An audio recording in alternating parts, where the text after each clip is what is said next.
Good morning, football. Well, that and Super Wild Card Weekend. Our show presented by Truist this morning. We're in New York City. My name's Kay, Nate, Peter, Kyle. You know us, you love your team, and you're rooting for them. We'll tell you why and what and who and where and how it's all going down right here. Zac Efron was our choice as the table. Yeah, we said he's a little bit too old to do the Teen Wolf role. I think Chalamet wins the Oscar in Teen Wolf 3. That's it. Or maybe Tiffany Haddish. How about John Wolford? John Wolford, the Rams quarterback, Okay. he's already in LA? Hey. Interesting. Who's giving him the award? Who's at the Oscar saying, and the award for? I think it's got to be Daniel Day-Lewis. Oh, It's okay. the two of them, yes. And he's the shoe cobbler, and he hands it over to the Rams quarterback. Is he going to play this weekend? We kind of want the Wolf. Daniel Day-Lewis? I don't know. It's time for the lead block. Lead block. Peter. We've got our Super Wild Card Weekend matchup down in the Superdome on Sunday. Nate Burleson will be there in person in the booth for Nickelodeon. Check it out there. Now for the latest on the Bears up against the Saints, let's send it over to our very own Stacey Dales. We have a Week 8 NFC rematch between the 7th-seeded Bears and the 2nd-seeded Saints in the wild card round Sunday at the Superdome. And while Drew Brees and company won that first outing in overtime in Chicago, much has changed since then. In fact, head coach Sean Payton saying this week, we know we're going to see a little bit different Bears team this time around. More under center, of course, with quarterback Mitch Trubisky versus Nick Foles. Good job with play action, the run game, and the rushing attack. But overall, they have been winning with strong, complementary football. As for Mitch Trubisky entering just the second playoff game of his career with his underdog Bears, he said on Wednesday, we have nothing to lose. Everybody has been overlooking us really since the latter half of the season. We know if we come in with that edge that has helped get us here, that chip on our shoulder, and really playing free, we know exactly what we're playing for. That is an opportunity to survive in advance. Kickoff 4:40 Eastern Sunday in New Orleans. On CBS and Nickelodeon. Thank you so much, Stacey. Tom Pelissero with us live now for the latest on all things Saints. Let's talk about Michael Thomas. He's been on IR, hasn't played much. Alvin Kamara was on the COVID-19 list for Week 17. Their entire running back room seemed to be. Could the Saints have both of those absolute game-changing superstars back for Wild Card Weekend?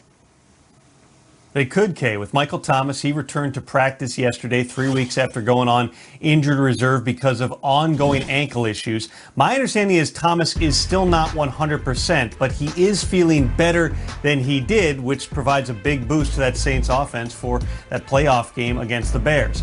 As for Alvin Kamara, he remains on the reserve COVID-19 list following a positive test last week. But Kamara can be activated on Sunday and play in the game provided he remains asymptomatic, passes a cardiac screening, and gets full medical clearance. Now, Kamara is not allowed to practice this entire week.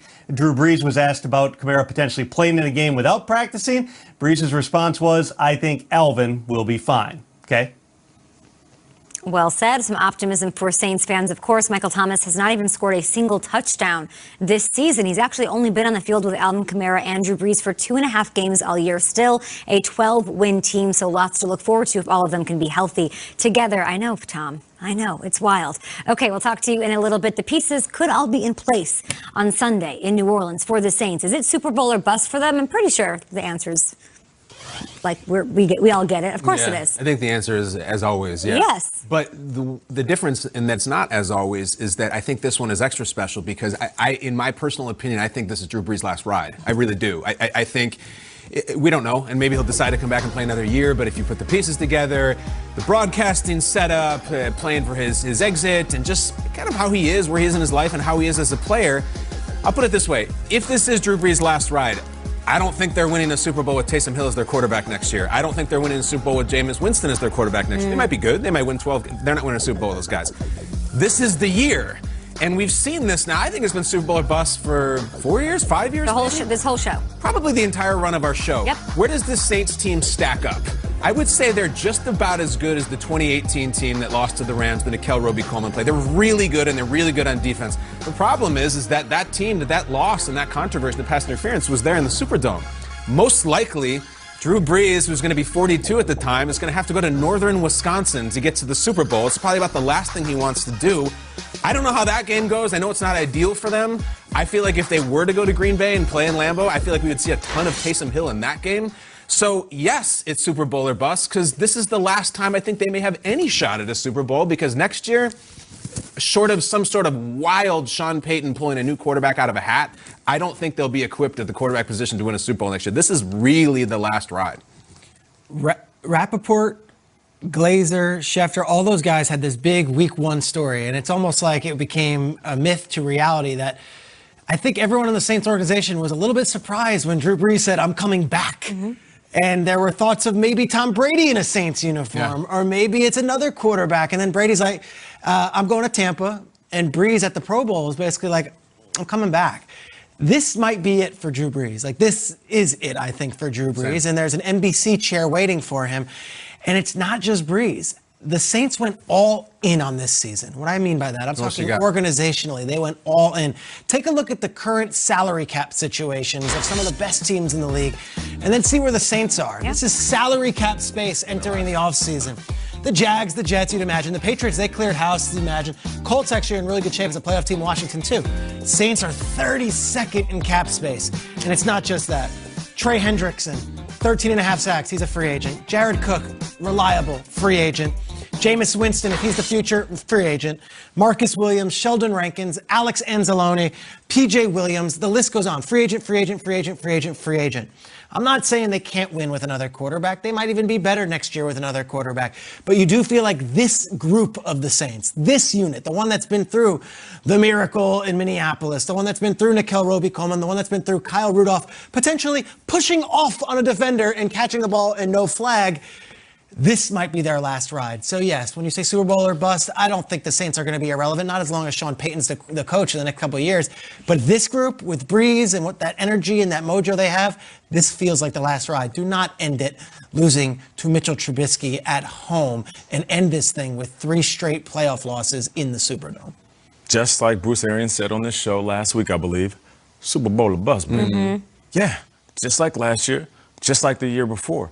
And it's for everything that we just talked about, the window closing, his age, maybe broadcasting being around the corner. Also, Aaron Rodgers, Russell Wilson, a young Kyler Murray, Dak Prescott's coming back from injury. Yeah. And that's just the NFC. I haven't even touched on the AFC. So the league is getting better. The quarterback position is evolving. This young talent is coming in right away, and they are making plays right now. This isn't where an old quarterback can hang on for a long time and they're like, these young QBs, y'all got about 10 years before you can get to my level. No, they start their careers on the level. So for me, he has to win now because these quarterbacks and teams and offenses that he will be facing are getting better and better. And as he gets older, these guys get younger and faster. Listen, there's no consolation prizes in reality. There's only consolation prizes in elementary. Like in football, you don't get a trophy or a ribbon for getting booted from the playoffs.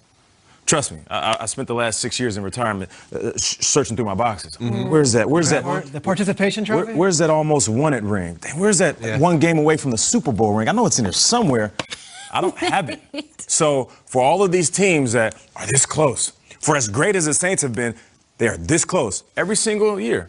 Great regular season team. And then something happens in the playoffs. And people think I'm being a hater. No, I'm just giving you reality. Doesn't it feel different with the Saints and maybe some of these other teams? It feels like this really is. You know what it feels different? I get up and I'm very critical of the Saints because they're so damn talented. Yeah. And there's a part of me that felt like I had a couple teams like this, where it literally eats me alive inside because I know that we had a chance to win the Super Bowl. I know that we had one of the best teams ever. I mean, Dante Culpepper, runner-up to Peyton Manning in the MVP race.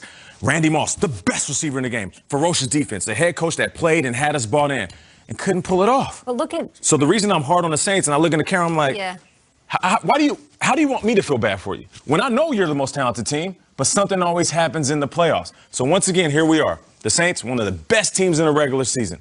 I hope, because I've always said Drew Brees is a multiple Super Bowl winner in my eyes. He should have multiple rings. If he doesn't win it this year, it is a wrap. And then you start thinking about it. For him, not the Saints team. You know, you talked a lot about Nagy. How is he going to get this team? They backed into the playoffs. They lost to the Green Bay week 17. Like, how does Sean in that locker room where it's happened to them, heartbreak after heartbreak, that they'd have to, pick themselves up? How does he keep them motivated? How does he eliminate any of that doubt that they might have going into the season? And that's really impressive that he's been able to do that. I'll say this. I've said I'm Laverne and Shirley off the cliff. This is my last ride with the Saints, right? I at one point said that very early in the season. like, this is it. They have to win this year. But then I think about it, and I'm like, well, Kyle, like they're 8-1 without him over the past 2 years. They're 8-0 without Drew Brees. So if he leaves, and that's 8-1 largely without Michael Thomas and Alvin Kamara. I think a lot of the narrative and why I think that they are a little underrated going into this specific postseason. Like, I don't even want to talk about the future. I think they can win the Super Bowl this year. It's because of Rodgers, right? And what Rodgers is doing largely. It's not about Tampa Bay. They took care of business against Tampa Bay. It's not about Seattle, and it's about Green Bay. Not about Chicago. It's about having to go, no, it's not about Chicago. But there's something about how well Rodgers is playing. But if Rodgers didn't have Aaron Jones and he didn't have Devontae Adams, he only played with them for 2.5 games this season, I don't know if he would have that great of a year. So I want to know how he looks in the postseason at full strength. We haven't gotten to see it at all this season, and their defense is way better than Green Bay. So I'm trying. This is the year. I'm with you, Nate, on that one, and I don't think all is lost in the future, especially if they do have Shumpay in there. Nate brings this up a lot, to your point, and Tom just touched on it too. Like, the Michael Thomas enigma is very strange. Like,